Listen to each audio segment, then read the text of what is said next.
Yay! We are back. Hi, guys. Welcome to Unlapped. I'm Nicole Briscoe. I would say welcome back, but I think I'm the newest one to the group. Nate, Saunders, Laurence, Edmondson, they are back. You're stuck with me. Sorry. I'm so excited to be here for the entire season. It's going to be a lot of fun. And there's always no shortage of things to talk about, particularly this year. My God. We're going to jump in a second, but housekeeping first. Obviously, remember, if you're watching on YouTube, like us, follow us, leave a comment, subscribe to ESPN, because that's where you're going to get all of your F1 content throughout the entire season. If you're listening on another platform, cool, don't care. But also just remember to hit us with that all-important 5-star review. And remember, we are here all the time for your F1 needs. So since we last talked, a few things have happened. Like Lewis Hamilton officially going to Ferrari, kind of a big deal. When you think of that moment in F1 history, it feels like one of those things where the earth sort of moves underneath you. How does that feel to you guys? This is huge. I mean, seeing that photo of Lewis Hamilton there in front of the Ferrari farmhouse with a Ferrari. It was so badass. God, it was so badass, wasn't it? And it's just everything. So Lewis as well. So Lewis, I know. Just so cool. This is it. It's everything that Lewis is about. And when he first announced that he was leaving Mercedes and going to Ferrari, you did wonder, there was that, is this the right decision at this time? And I mean, this is going to sound like me getting carried away, but just seeing that photo, you felt like this is absolutely the right move. This is such a monumentous way to finish his career. I mean, we don't know how the results are going to go at this stage. We'll talk about that, in this podcast, but It just feels like such a big deal having those two big names in the sport, Ferrari and Lewis Hamilton, together in one place.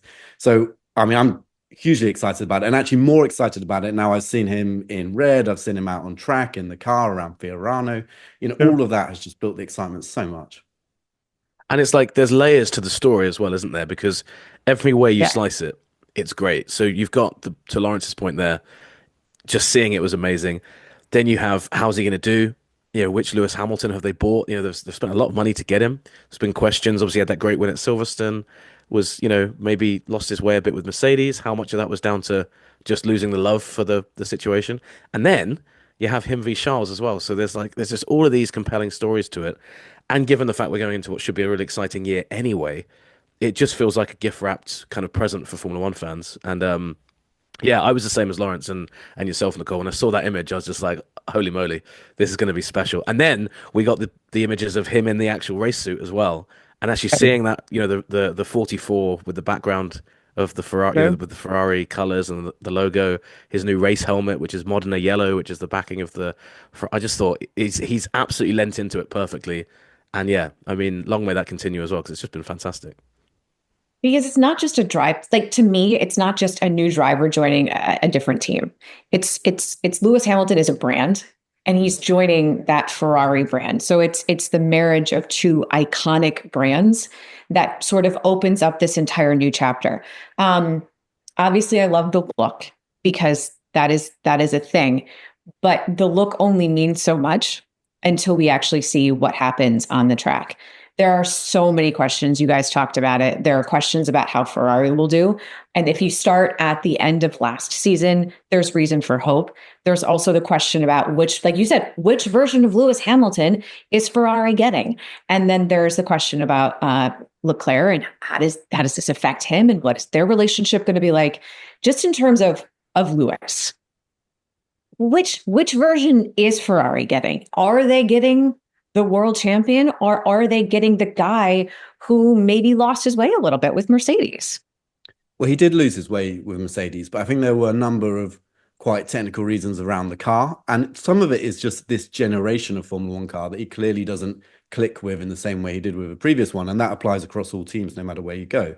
But clearly that Mercedes wasn't doing what he wanted. And since 2022, so, the season after his last proper title battle in 21, Lewis has had a lot of very pointed, very clear complaints about the way Mercedes were building that car, things down to cockpit position, all sorts of stuff that he just wasn't quite happy with. Now, it's not to say that going to Ferrari, a car that has been developed around two different drivers, will all of a sudden work for Lewis. That's not necessarily the case, but it is a bit of a clean slate. And I think that's really going to help Lewis. And then this other thing about Hamilton, which, having spoken to a few people at the end of his Mercedes career, people that have worked for him a long time, or worked with him for a long time. James Vowell's an example, who was Mercedes strategist for a long time, went to become Williams team principal now.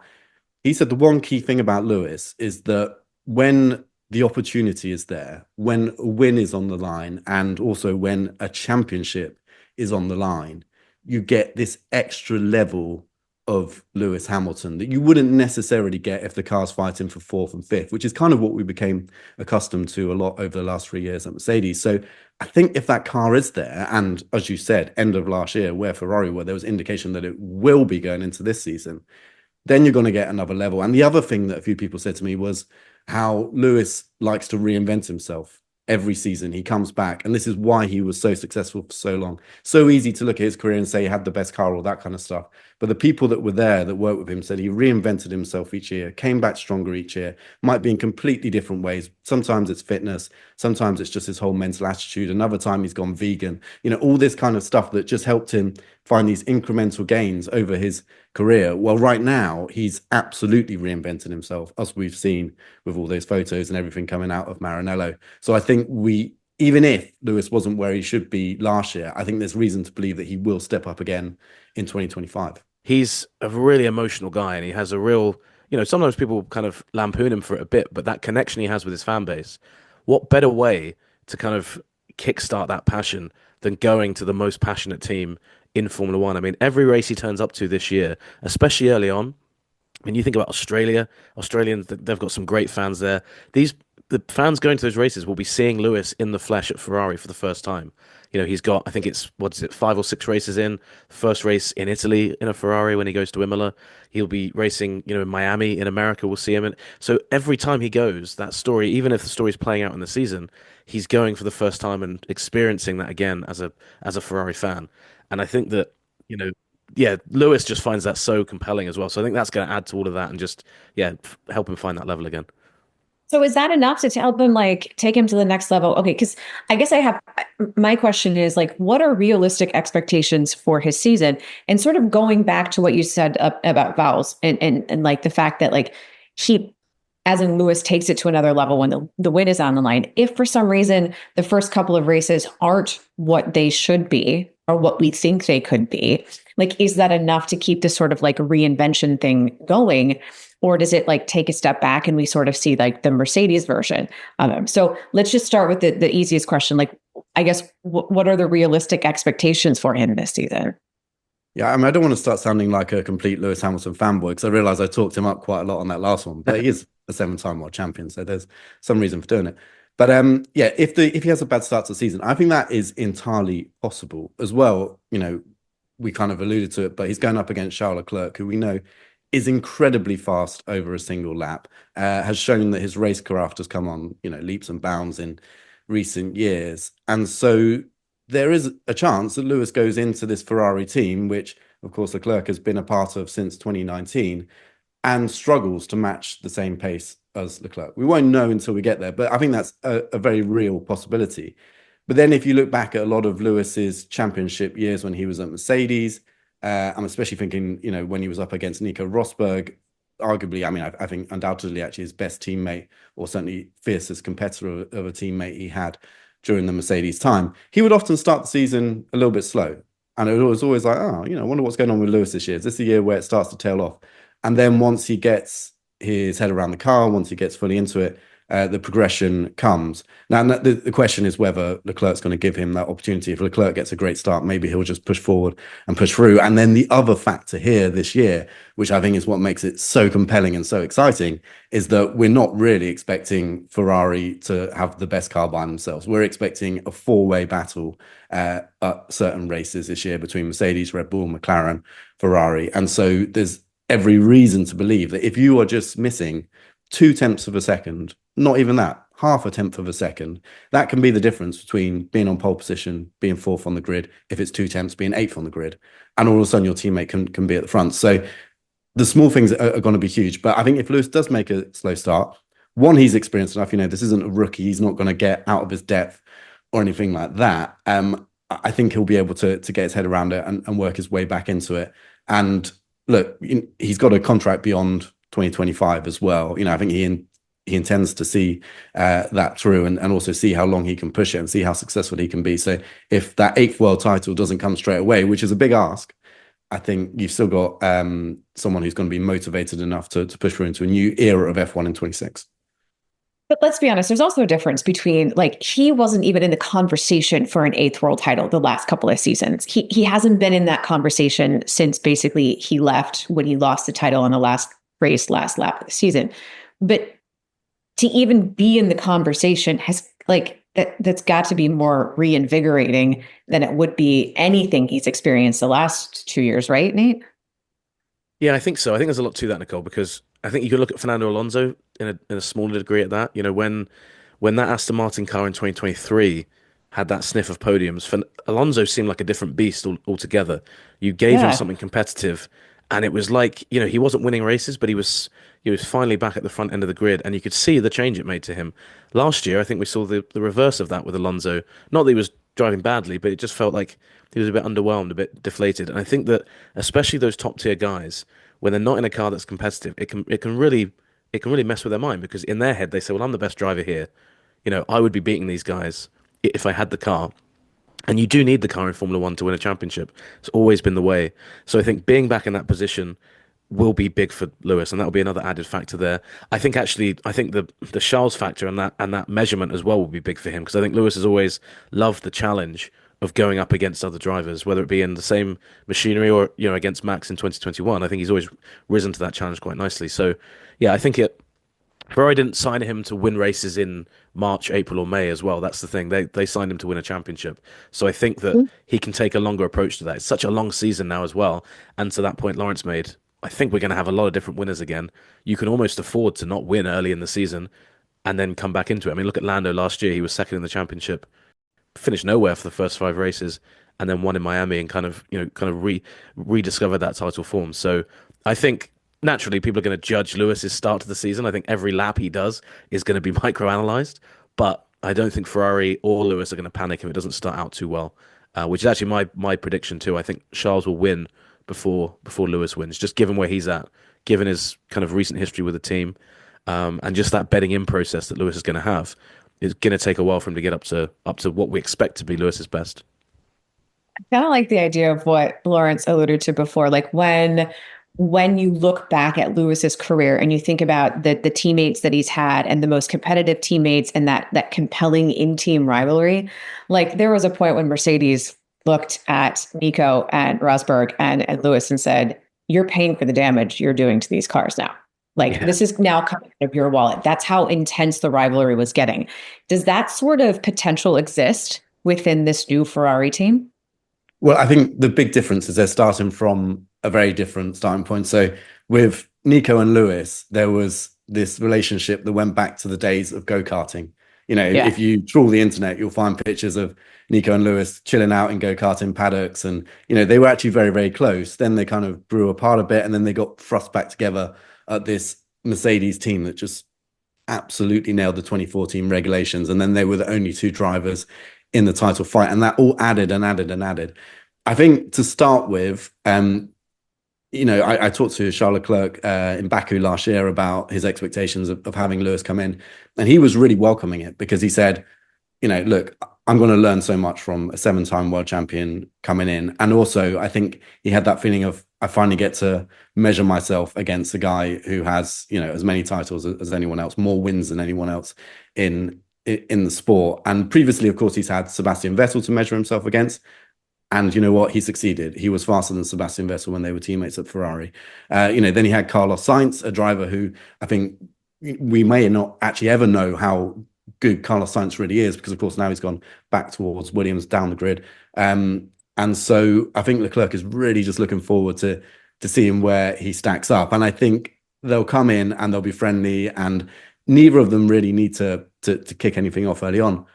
But if they are fighting for a championship, it's almost inevitable. It almost just always happens that 2 drivers in a championship fight in the same team fighting over similar resources just end up having a fight, a quarrel, a word said here, something in the media there, and it just kicks off. I'm not expecting it early on, but if we get down to the business end of the championship and they're both in it, the gloves will be off, and as much as they'll try to be friends, I think they'll struggle with it. Who's P1 then? Who gets the preferential treatment from the team? If papaya rules are formed in Ferrari, who's the one?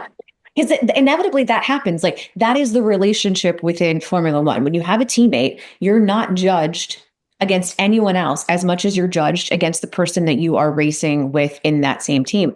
So, like, going into the season, who is the preferred driver? Who's sitting there, Nate, number one? I guess it would be Rosso Corsa rules, wouldn't it? Given the shade of red that Ferrari always uses. I think this part of it is something that I remember growing up as a Ferrari fan. Ferrari fans have always been obsessed more than any others with the idea of a number one and number two driver, because it's baked into the team's history. It was Schumacher. It was Felipe Massa being told Fernando is faster than you. Yeah. It's been in that team. And now in Formula One, that doesn't tend to happen so much. This is why, if Charles does start well, I think it's going to add such a layer to the season. Because the way to call a good race is you tend to give the lead car on track the better strategy. They've got a better chance of beating other drivers. Sometimes the guy who's running second or behind your driver, you can use to kind of tempt other drivers into a pit. You can do all of that stuff. So quite naturally, Ferrari early on, I think, are just going to have to favor the guy that, it's a bit like when they say in NFL, you go with a hot hand. You go with who is driving the best at that point. Then it becomes an issue down the line. If Charles is leading the championship or if Lewis is leading the championship, at what point do you tell the other one, we're backing that guy? Because both of them have a reason to kind of say no. Like, Lewis has come there to win a championship, 7-time world champion. Charles will look at it and say, well, I've been here since 2019. I'm the face of Ferrari. I've had to shoulder all of this disappointment for years. So this is actually a really big test of Fred Vasseur. And the thing I'm most confident about with Ferrari is that I think he's the perfect person to manage that situation. Because I'm not saying he's emotionless in the sense that he's a psychopath or something, but he's not somebody who is guided by his emotions. He's somebody who is very, what's the word? I've thrown myself now by having to claim that Fred isn't. He's cool, calm, collected, and he goes about his business sort of in a rational way, as opposed to like the emotional way. Exactly. And I think that will help when he can sit drivers down. They both know he's a very matter-of-fact kind of guy when it comes to the way he will lay that out. So I don't think, Ferrari aren't going to, Lewis has never really demanded that from his contracts. I don't think Charles Leclerc really expects to be given number one status over Lewis Hamilton.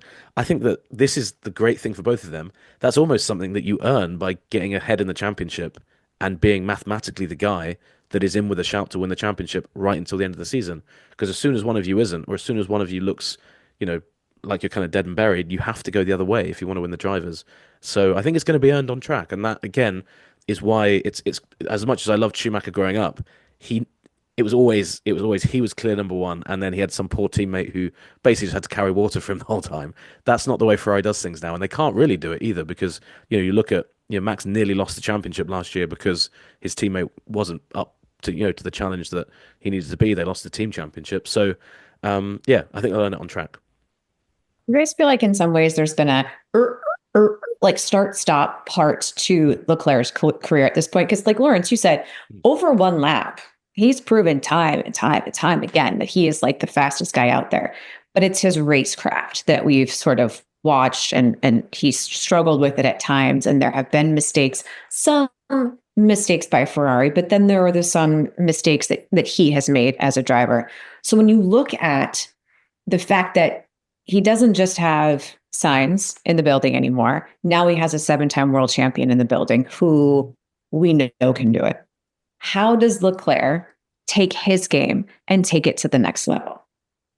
Yeah, I just actually had to Google how many race wins Charles Leclerc has, and it's remarkably low. It's 8, which doesn't seem right for a driver who we now Ricardo, which is crazy compared right? to put that into context. Yeah.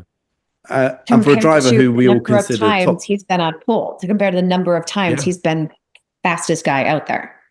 Well, I can tell you 26 pole positions, which I think then, that's where we get this reading of this guy so incredibly quick over one lap. And I think part of that is because he's taken a car that never deserved to be on pole position and through his own talent has put it there. And then perhaps he's in positions where he could have won races and Ferrari somehow have unpicked the whole situation and let him down, and he's missed out on race victories. I mean, that would be another thing to do before the season starts, is figure out how many races that Leclerc's actually lost as a result of things that were out of his hands. And I think you would probably see quite a high number there as well. So yeah, we do have this perception that he's incredibly fast over one lap, perhaps doesn't have it in the race. But I think that whole perception is starting to come around and go the other way. I think back to Monza last year, huge win for Ferrari. You know, they'd had this big low point in the middle of the year, and then all of a sudden the car looked quite quick at Monza, but realistically, it probably wasn't as good a race car as the McLaren. Yet Leclerc made the strategy work, and it was a fantastic victory. So there's that side to him, which I think has actually been undervalued to some extent. And now that Ferrari have come together and basically built a car that is really more of a race car. For a long time, it seemed to be good over a single lap, destroyed its tyres in the race, but they've really built a good race car, and they've sorted out the strategy department. Again, this is all under Fred Vasseur. And to go back to Nate's point a minute ago, when I was talking to Leclerc last year, he said the great thing about Vasseur is that in Ferrari, you have a team that's very emotional. You have very high highs, very low lows, and that had been the case since he joined it. And of course, he's been a part of its driver academy for so long, so he knows what it's like inside. And he said Vasseur came in and he just leveled things out. You know, you can still celebrate the highs, but the next day you got to get back down to where you can't just live off that victory in Monaco or the one in Monza or whatever. You know, back to just getting everyone's feet back on the ground. Equally, when everything has fallen away and all of a sudden the latest update has introduced the cars bouncing as it did last year, there was just this calmness, this kind of, okay, let's go back, let's understand the problem, and let's build from there. Let's not get into a tailspin and just lose performance. So I think, yeah, now Ferrari are more steady. I think it's going to allow Leclerc to get the best from it. But if it is that weird situation, isn't it, where he has established himself as the number one driver, I would say, at Ferrari, you know, from the time that he started beating Sebastian Vettel in 2019 through to now, and now Lewis Hamilton's come in. And again, I completely agree with Nate. Whoever gets the better start, whoever has more points on the board, is the one the team will gravitate towards. Although I do feel the people at the very top of the team, your John Elkanns, chairman of Ferrari, Benedetto Vigna, the CEO, I think they might be actually expecting Lewis to be the number one, because they'll know how much money they're putting into that Lewis Hamilton contract every month, every year. And perhaps they'll be also, from a marketing point of view, they know that Lewis is we've just seen from the last couple of months, such a valuable asset. They'll be looking to get returns on that. But I think when it comes down to a pure sporting point of view, it will be whoever performs best on track. And I think Leclerc has a really good chance at getting that early lead in the championship and then maintaining it. Obviously, last season was like an interesting situation with the Constructors' Championship, because you did have McLaren start the season in one way and then finish in an entirely different way. You had the ups and downs that Ferrari had, and then you had Max out there in his Red Bull, and then you had Sergio out there and in his Red Bull, and it seemingly at times felt like two different teams. And as good as Max was, and as dominant as he was at times, the Constructors' Championship was incredibly close, wasn't run by, Red Bull, and Ferrari was very much in that conversation. They were there. So there's part of me looking at it this year that's like, okay, well, if Red Bull can get their act together and actually have two cars on the same page, maybe the Constructors' Championship isn't going to be as close. That's one train of thought. The other train of thought is, damn, this is going to be really good, because the regulations are the same. There are teams that have a lot of experience under their belts. And it's like you guys talked about, it could be one of 8 different drivers winning sort of like on a weekly basis. So there's also part of me that's like, this is Ferrari's sweet spot. This is when Ferrari needs to strike when the iron is hot. Am I wrong for thinking that way? No, I think you're absolutely right. And they put themselves in a brilliant position to do it, because if you look at the driver lineups of those top 4 teams, you got fairly big questions over Liam Lawson, just because how quickly he's been rushed up into that position, obviously taken over from Sergio Perez at Red Bull, but there's a huge amount of pressure on him, still young, still inexperienced in wider F1 terms. So I don't think that Red Bull really can, even as good as Max Verstappen is, can be considered to have the strongest driver lineup there. Similar situation at Mercedes, Kimi Antonelli coming in, rookie, clearly immensely talented, but is he going to be able to consistently get the results that you're going to need to mount a Constructors' Championship if it's tight? Probably not. Then you've got Norris and Piastri. Okay, now that is a very strong partnership, no doubt about it. But is it as strong as Charles Leclerc and 7-time champion Lewis Hamilton? I don't think so. And I mean, it's impossible to know. We never will know. But if you'd had Lewis Hamilton at Ferrari from the start of last year, I think he would have had that little bit of something extra special over Carlos Sainz. No disrespect to Sainz, great driver, very solid driver, very consistent driver. But if it was Lewis Hamilton, I feel like that would have been enough. And considering how tight it was between McLaren and Ferrari down to the final race, final laps of the final race, really, to know exactly what's going to happen, I would say that having Lewis Hamilton and Leclerc in there creates a perfect opportunity, as long as they don't then get tied up with the internal politics of a drivers' championship fight between Leclerc and Hamilton, which is why it's so fascinating. So, but I think if you look at it on paper, where Ferrari finished last year, which was with the most consistently fast car over the second half of the year, McLaren was good, no doubt about it, but I think Ferrari had the edge once they started to understand it. And then if you look at the two drivers they have, I think they're the favourites for the Constructors' Championship. But we don't know exactly what they've been doing over the winter. We don't know how big a step McLaren have taken. We're not sure how much better Piastri is going to come out the gate this year than he did last year. There were a few missed opportunities. So ultimately, it's going to be thrilling to watch. But I would say Ferrari are the team that you would back, looking at all the data we have now, all the information we have now for that championship. Do you agree with that, Nate? Yeah, I do. And I think it's actually a safer bet to say Ferrari win the constructors and the drivers this year, because you're going to get a situation naturally. And again, McLaren have this issue. It's one of the things that weirdly makes me think a bet on Max to win the championship still is a good idea, because I think he's going to be finishing ahead of Lawson every weekend. He's not going to be, losing points or sharing points with his teammate.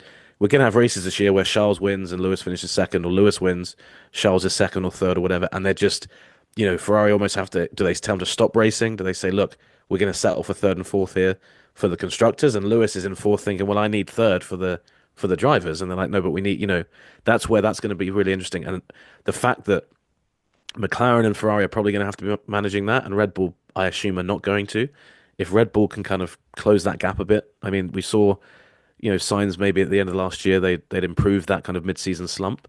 And then to Lawrence's point, Mercedes have Russell and Antonelli. Again, I'm not sure that's going to be such a big issue in terms of managing them, because I think Russell's kind of the clear, lead guy there with his experience. So again, those dynamics between the four teams set this really fascinating situation up, and you can see Zach Brown and Fred Vasseur, or Andrea Stella, who's obviously making the day-to-day calls at McLaren, having a real headache as the season goes on about how to manage that, because obviously for the teams, constructors is way more important. The drivers want to win the drivers, and This season feels like the perfect telling of that story, as we see it. So yeah, I'm expecting fireworks between not just Ferrari. I think McLaren's going to be really. I think we'll talk about that on another show down the line. But I think the McLaren situation could just be absolutely explosive this year as well. All right. So obviously there are a million things that we can continue to talk about here when it comes to Ferrari and when it comes to Lewis Hamilton and it comes to Leclerc. And we've mentioned like the rookies and some of the changes. And I want to get to that in a second. But I think I want to sort of close out this conversation by asking sort of this one thing about Lewis Hamilton. Lewis Hamilton has made career changes before. He's switched teams before, and there were people who were like, why are you doing that then? But this particular change comes at a point in his career where he has fewer years ahead of him than he does behind him. If Lewis does not win an 8th world championship during his time at Ferrari, does this move go down as a disappointment, as a failure?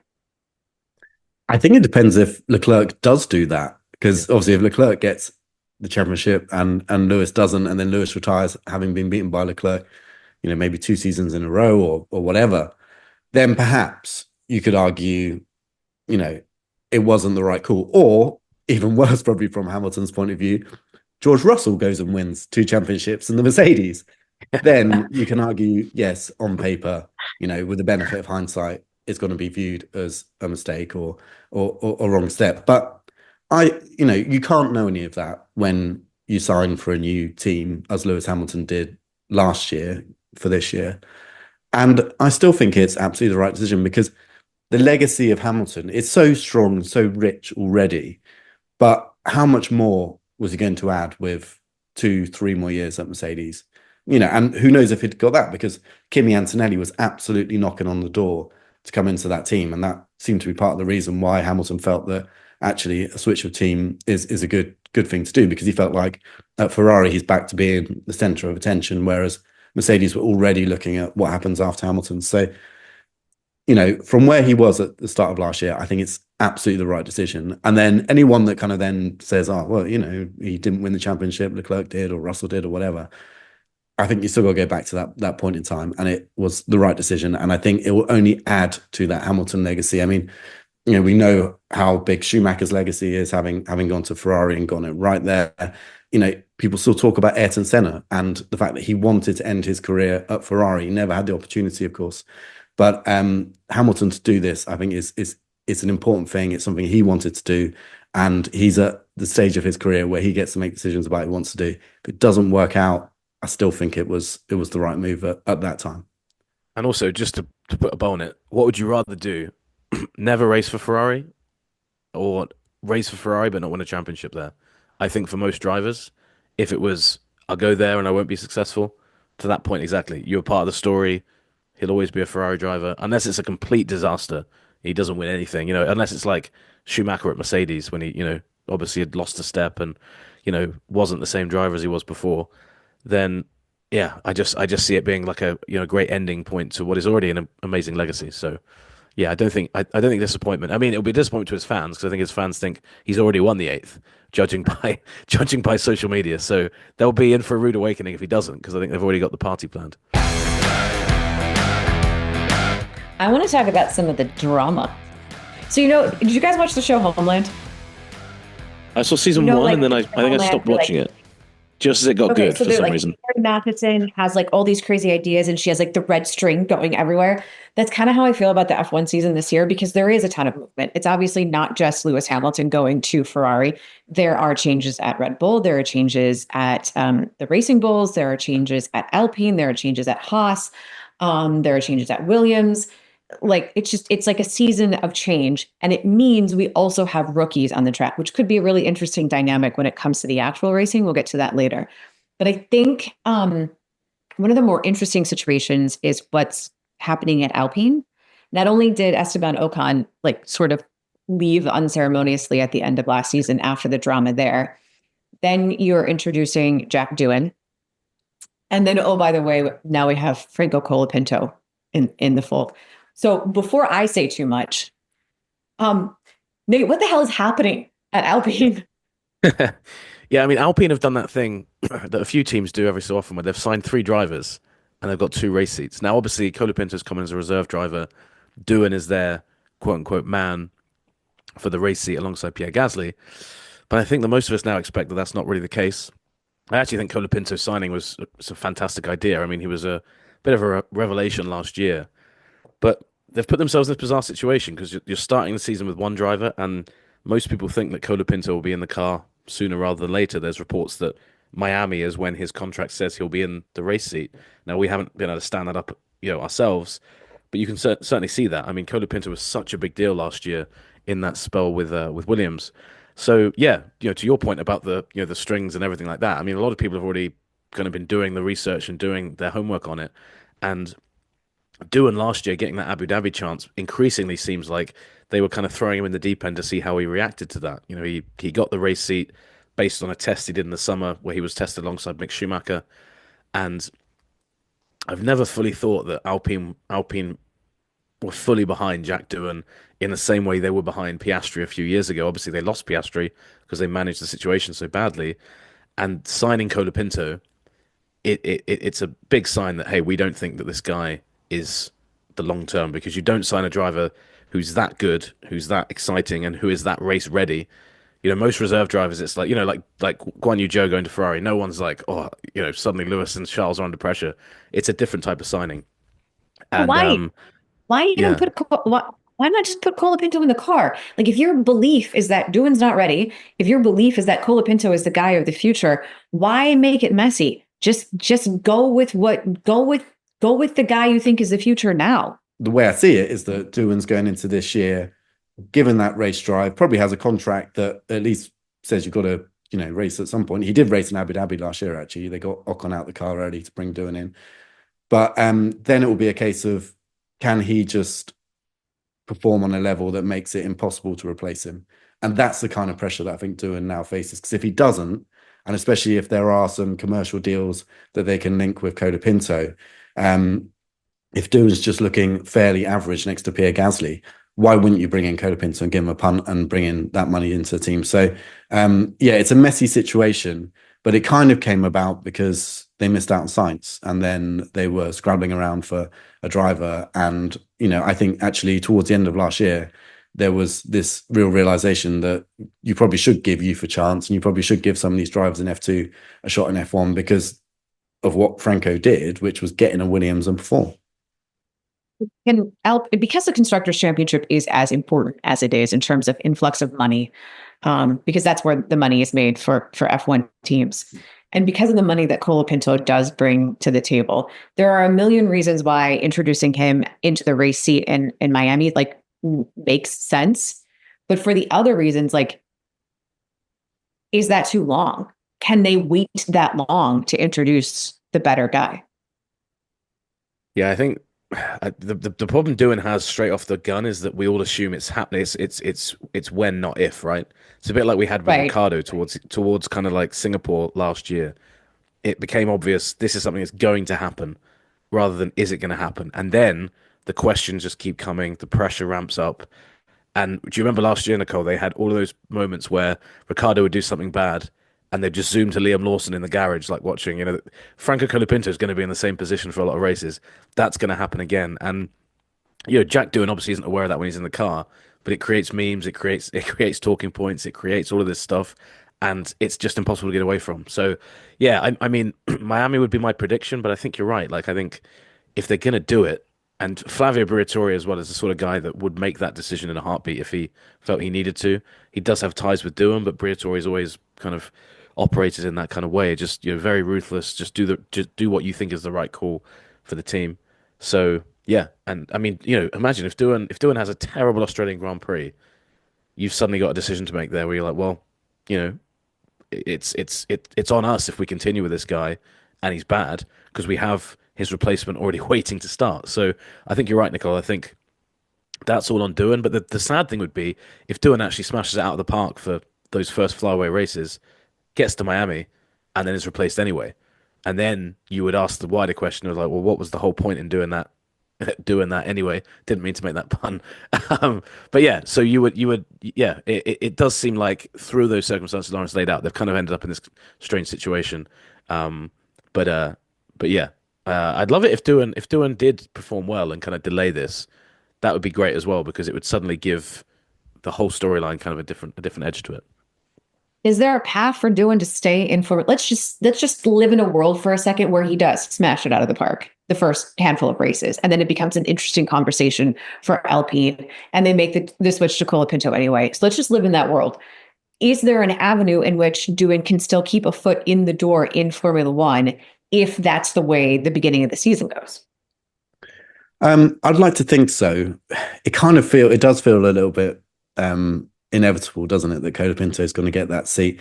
But look, if Doohan is outperforming Pierre Gasly on a level that is would be remarkable for a rookie, then that changes it. But the sad thing is, I don't think there's many people in Alpine that expect that to happen. And if I'm completely honest, I don't expect it to happen because it's asking a huge amount of any rookie. And then you open the door for Colapinto.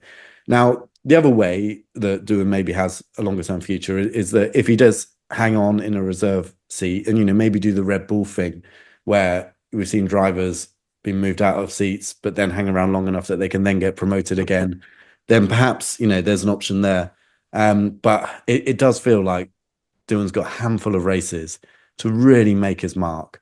In the same way that Colapinto did last year, to be fair to Franco Colapinto, we shouldn't cast him as the bad guy in all this. He's been given an opportunity, he took it, and he looks like he's going to be given another one. And that's exactly what you have to do at this level. And again, but likewise, Doohan has to do that. If he does like 5 great races, but still gets replaced by Colapinto, the memory of those 5 great races will hang around, and opportunities do come up at teams at different times. And, if you look at Racing Bulls, going into the next few years, what does their driver lineup look like? Well, they got Hadjar there now. Yuki Tsunoda doesn't look like it's going to be around much longer there, judging by the way Red Bull have talked about it. They got Arvin Lindblad coming through, who's actually now eligible for a race license. Looks very good. Next Red Bull driver coming up. But if Doohan's this amazing driver in these first few races and still gets dropped, then he'll be in consideration for that kind of thing as well. So as hard as it seems and as harsh as it seems, he just has to put the visor down and drive the wheels off that thing, not literally, but up to a higher position as he can get, and just prove his point. It's a really hard situation to be in. It's hard to be a rookie in Formula One. It's hard to live under the expectations when your father is as good, even though it wasn't, Formula One, it was MotoGP, Mick Doohan. But like when you've lived under sort of those expectations and now you're starting your own career in this particular situation, it feels impossible and it feels completely unfair. I feel a little bit like this season is hard to follow for a lot of reasons because there are so many new faces, new places, old faces in new places. Kimi Antonelli taking over for Lewis Hamilton. You've got Liam Lawson in place of Sergio Perez. Even though we know him, even though he's had experience, he's still a rookie. You mentioned Hadjar in for Racing Bulls. Ollie Behrman is in for Haas. I'm probably missing several others because there is a lot of change on the grid this year. Let's just take the change element, the change and the newness out there. How does that impact the quality of racing we see on the track week one? I think it hammers home the fact that we've got this kind of like golden generation of talent at the moment. Bortoletto is the other guy there, Nicole. That you're right. It's a hard list to remember everyone. He's the Formula 2 champion. So we've got Hadjar, who's the runner-up to him last year. We've seen bits of Behrman. So I think that what we're seeing more and more is that it used to be, back when I started covering Formula 1 in 2014, there'd be a lot of trepidation about new young drivers because sometimes they would come as pay drivers and you'd think this guy could just be here for the money. We're now in a situation where there's so much talent coming through Formula One and it always seems to be additive. You obviously get situations where that isn't the case, but you see so many rookies now coming in and they're so well prepared. They're so mentally focused. Like, look at Liam Lawson coming in. I know his promotion's been quick, but he earned that based on how he grabbed that opportunity with RB. Behrman, the way he came in last year with Ferrari, that race last year, if you watched that in Saudi and you'd taken away the timing screen and said, point the rookie out there to me, you wouldn't have said, well, it's obviously that guy in the second Ferrari because he's all over the place. He was a bit lower down the order than Sainz might have been, but he put himself there really well. So I think it's actually going to enhance it because we get new drivers, new racing styles. I mean, Kimi Antonelli, for one thing, he's going to be so exciting because we're seeing him in a front-running car. We've got this young talent, this raw talent. We saw him crash out in practice at Monza last year. We know he's very quick as well. So there's just an enhancement of racing and also just this enhancement in what we've got to talk about because some of these guys are going to be great rookies and some of them are going to be a bit disappointing and deflating. And that then dictates the next set of kind of driver market chat we have and stuff like that. So it's a really great thing to be in for Formula One. And all of them have a good. I think there's one of the good years where, if you look at 2019, we had Norris, Russell, and Albon join the grid. Leclerc had joined the grid the year before. You looked at classes like that, and you said all of these guys deserve to be on the grid. It's the same this year. You see all of these guys, like all of these guys have earned it in some way, and that's a really great thing. So yeah, from that point of view, I think we're in for a real treat. The new exciting face for a lot of people is obviously Kimi Antonelli, and the fact that he's the guy who replaces Lewis Hamilton, and also like the guy that people were looking at even before there was a seat and sort of like has his own little mini legend to this point. It's hard to be a rookie for a variety of reasons. It's hard to be the guy that comes in following the guy. It's also hard to be the guy who goes into a car that we kind of don't know what it's capable of, but you have to go out and perform. So what are the realistic expectations for a guy like Kimi Antonelli in his rookie year, in the car he's in, and with all the pressure he's under? I think a successful season for Antonelli won't necessarily mean beating George Russell. It won't necessarily mean like that standout, amazing result. Although I think he's actually capable of both of those things. It will just be proving that Mercedes' belief in him and everything they've been saying about him, about his raw pace, is true. So enough little glimpses that he genuinely is the real deal. And my gut feeling is he will produce that. He will be able to do that. I think there's going to be some bumps and scrapes along the way, but that will make it all the more entertaining to watch. But I think for Antonelli, yeah, it's just to kind of give everyone enough proof that he really is that quick. Because I think a few people saw him in Formula 2 last year. And of course, he made the jump from Formula Regional Freca over Formula 3, didn't race in Formula 3, went straight to Formula 2 with the possibility, of course, that it'll be in Formula 1 this year, which is what Mercedes followed through on.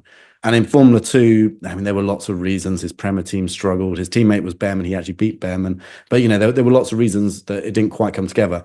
But there were enough little glimpses that actually this guy is really, really that special. So a similar first season in Formula 1, we'll have to remind ourselves that he's 18 going into this season. It'll be 19 when it finishes. But 18 years old. You know, I dread to think what I would have done under that kind of pressure at 18 years old. And I think, yeah, just enough proof that, yeah, he's actually really the right person for that role. And then the pressure ramps up again into 26, because, of course, that's a season where Mercedes are looking to reset and be very competitive under new engine regulations, which I think, you know, everyone seems to think they're going to be the team to beat. So that will be what's key to success, I think, for Antonelli. But you're right, it comes with huge pressure, because if George starts winning, you know, regular races in the Mercedes, I think more than anything else from Antonelli himself, he'll be like, well, why aren't I doing that? You know, and at 18, the other thing about being 18 is that you're impatient. And with impatience, sometimes you kind of push over the edge a bit. So yeah, it'll be interesting to see how he when you're 18, you make all the good choices with 18. What? I know I didn't, but sure you guys did. No, likewise, did not. Heck no. I have to be honest, I basically begged the bosses. I was like, you guys don't need me in the studio middle of February. Like, you need to send me to London. I need to be there for this F175 event, because the season is around the corner. And for the first time ever, Formula One is launching the season as a whole. Can one of you help me understand exactly what I'm going to see with F175? Because I don't actually get to. They said no, by the way. Oh no, that's such a shame. Well, so the thing is, we're not 100% sure what all this is going to look like. So Formula One's kept this all quite close to the chest. We know timings, we know what the vision of it is. We know there's going to be a red carpet and there's going to be a lot of media opportunities and stuff like that. But it's a really unique idea, and it speaks to Formula One's owners, Liberty Media, and how they've kind of embraced the fan experience. They've been very good at doing that. Cynically, people have said, well, they're just charging people extortionate amounts for. People are willing to buy tickets to see this. You know, they're willing to do this. And launch season is always so popular, but it's so scattered and fragmented. They've brought it all into one place. And the good thing is, all those other things are still happening anyway. All those other launch events that we usually get. But from what I understand, the way it's going to be, there's a huge stage there at the O2. It's the London Arena, isn't it? I think was the official name, but we've grown up knowing it as the O2. Yeah. A horrible bit of sponsorship. And each team will present their car. I mean, it won't be the car they're racing with this year. It will largely be about the color scheme that's on there, the paint job, etc. The drivers should be there, and each team has been given their own bit of time to do whatever they want. I believe it's about 7 or 8 minutes, and a few of the teams have struggled with this because well, what's the overarching theme of this thing? And they're like, it's up to you. And they're like, well, if the team before us goes all out in their 8 minutes and then we don't go all out in our 8, we're going to look ridiculous. So I think the teams are kind of talking a bit, knowing, who's going in which order. But the great thing about it from my point of view is it's something new and fresh, and I think it will be a little bit chaotic. It will be, with all these things, when it's the first time, there'll be things they get wrong in terms of the planning and the execution. But in terms of a fan event and actually putting the fans first, I think it's a great idea. And yeah, and just for the sport generally, it's a nice way to tick it off. I don't know if they'll do it every season going forward because it's to mark the 75th year. But part of me thinks if it's a huge success, we've seen with Formula One before, they say, well, if it's successful, let's keep doing it. So yeah, it could be a precedent for future seasons, but we'll see. It's also it's like you said with Liberty. It's the way they have sort of changed the way that Formula One is presented in the last handful of years, and the way, and obviously in the US we've seen this crazy exponential growth, obviously driven a little bit by Netflix is Drive to Survive, but like this exponential growth and interest in it, and the way that it is fed to audience via social media and events like this, it makes it more digestible, and it makes it relatable, because it's easy to find a driver, it's easier to find a team and connect to a story, even when maybe that driver isn't winning the championship or winning the races week in and week out. I'm personally excited about it because it also helps build excitement for the season. Like, it's here, and there's this quiet time, and now it's like, okay, now it's real, and they're just shoving it back out in our faces again. Well, this is the other thing, is that Liberty have been trying to do this pretty much since they got involved in F1. You know, they couldn't really understand why the season was kicked off by a bunch of launches at, you know, various factories, and it was all separate and no one was together. And they even tried to, or they have tried in recent years, when they get to preseason testing, turn that into more of an event. They, you know, make sure all the cars are out on the pit straight before they start preseason testing, so that they can get photos and videos. But even stuff like that was hard to organize, because teams would turn up with these big aerodynamic measuring devices on the side of the car that looked awful, ruined the image entirely. But again, it was just like all these teams wanting to do it their own individual way, because that's always been the case. And this has been a key point of everything that Liberty has tried to do, is say, look, guys, you're 10 individual teams, but ultimately, you know, a rising tide lifts all ships, or whatever it is. You know, if we do stuff that's positive for the sport, it will benefit all of us. And I think in the time that Liberty's been there, the sport has undoubtedly become stronger. Some of those teams at the back of the grid that weren't sure if they were going to make the next season due to financial difficulties are now in much stronger positions, and that's partly due to the budget cap. It's partly due to, you know, distribution of revenues and new regulations and you know, lots of sensible things. So I think now there's more trust from those 10 individual teams in doing stuff that, you know, that will benefit the whole sport. And hopefully this is what it will be. And, you know, I think it will be very much a fan-led event, but that's absolutely how it should be. You know, us nerds like myself can kind of geek out over the cars during testing and all the little details. But at the O2, at this event, what we're going to see is probably, well, in almost every case, I think, not the actual car. It won't be the actual car that then hits the track in testing in Australia. It will be a show car or last year's car painted in this year's livery. So, you know, we get to see all the different paint schemes, the colors that are going to go out on track. But again, that's what a lot of fans are interested about. When we write stories at a traditional launch, a lot of time, if the team's completely changed its colors, so perfect example was the Haas situation where they launched that car with William Story, who had this energy drink called Rich Energy that was black and gold. All of a sudden, the car was black and gold, looked great.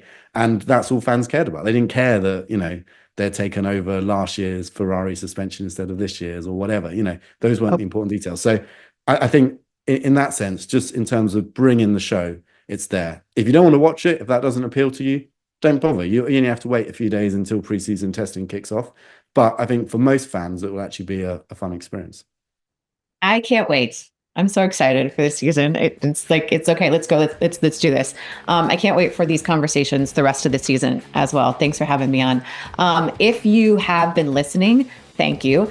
If you've been watching our faces, an extra thank you for that. Make sure you leave a comment, hit the like button, and then don't forget to subscribe to ESPN for all of your F1 content. And obviously, if you're listening, obviously give us that 5-star review. Guys, thank you so much. Let's do it again, say like next week. Absolutely. That's good. And it looks like we've got a guest. Looks like we've got a guest on the pod quickly. Oh, you've seen? You've seen? Yeah, he popped his head in. I assume it was the F1. I assume it was the F1 75 launch, but I saw him. There he is. This is the boy. Right. There we go. He can be our mascot. Yeah, there you go. We got a mascot for the new year. Unlocked mascot, a goofy golden retriever. Perfect. Guys, thank you. I'll see you next week.